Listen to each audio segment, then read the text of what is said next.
Good afternoon guys. Ito yung intake manifold ng MG. Ito yung throttle body nya.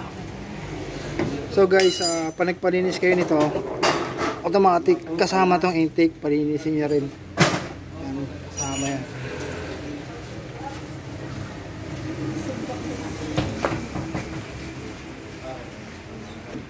Guys, MG yan.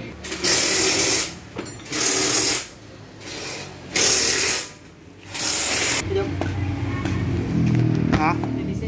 Oo, kasama namin. Linisin talaga to. Palinisan. Kasi ganoon din naman eh. Mayroon kasi baklasin itong throttle nya. Wala naman yung intake. Malinis na rin. Kasama talaga na yan. Injector. Ayan. Ayan na sa injector.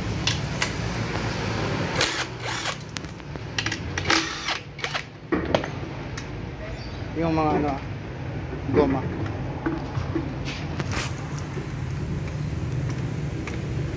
Ganda lang.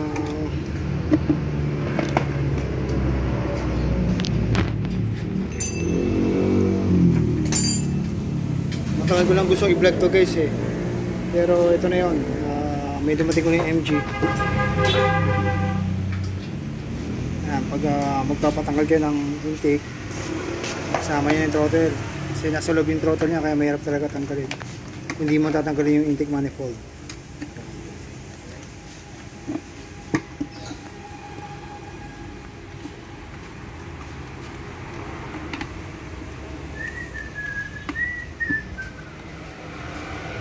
Uy, tinagal mo pa yan. Nilinisin niya na. Walin. Linisin yan. Sama lahat yan ah.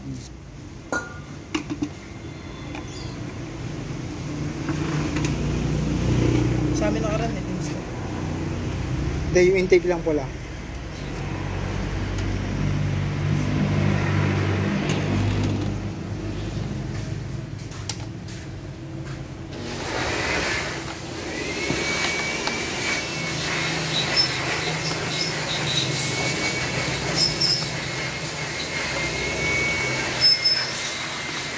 Kapit na.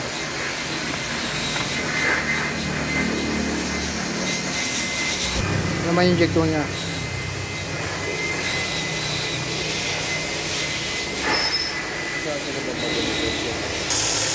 Ayan, yung total mo malinis. So guys, total body ng MG5. Ayan. Ayan, para may idea na kayo. Ayan, napunta na kayo rito sa pit stop. Malinis na yung throttle body nyo.